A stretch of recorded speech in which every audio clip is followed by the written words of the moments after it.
চলে এলাম ছোট্ট একটা ভিডিও নিয়ে। এই ভিডিওতে আপনাদেরকে দেখাবো নবান্ন উৎসবের পার্ট 2। এটা হচ্ছে আমার বাপের বাড়িতে আর শ্বশুর বাড়িতে যে নবান্ন উৎসব হয়েছিল, নবান্ন পুজোটা, ওটা আপনাদের সাথে শেয়ার করেছিলাম।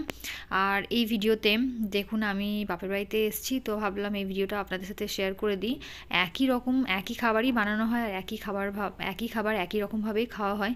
তো এখানে দেখুন মাঝখানে রান্না যখন চলছিল, মাঝখানে আমরা এখানে পেয়ারা পেড়ে খেয়েছি। তো এই গাছের পেয়ারা খুবই মিষ্টি খেতে।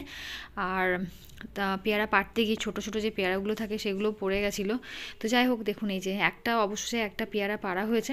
তো এটাই আমরা সবাই মিলে ভাগ করে খাবো। আর এরপর সকালের যে খাবারটা আমরা স্নান করার পরই খাই। আর এখানে যে গোলাটা দেখছেন, এটা হলো চালের গুঁড়ি গোলা। এটার মধ্যে খেজুরের গুড়, দুধ, তারপর আপনার গ্রেট করা নারকেল, আদা, কলা, সন্দেশ দিয়ে এটাকে ভালোভাবে মাখানো হয়েছে। তার মধ্যে থাকে প্রসাদের ফল, বিভিন্ন ধরনের ফল আর মিষ্টি, আর জিলিপি তো মাস্ট থাকবেই থাকবে।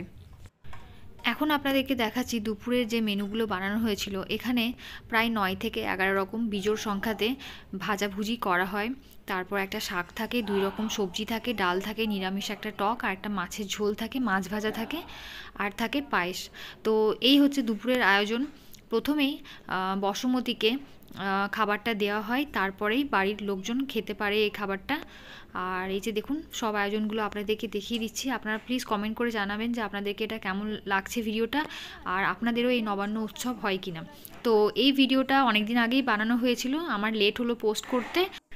এটা হচ্ছে বাপের বাড়ির নবান্ন পুজো, আর শ্বশুর বাড়ির নবান্ন পুজো তো আপনাদেরকে আগেই দেখিয়েছি।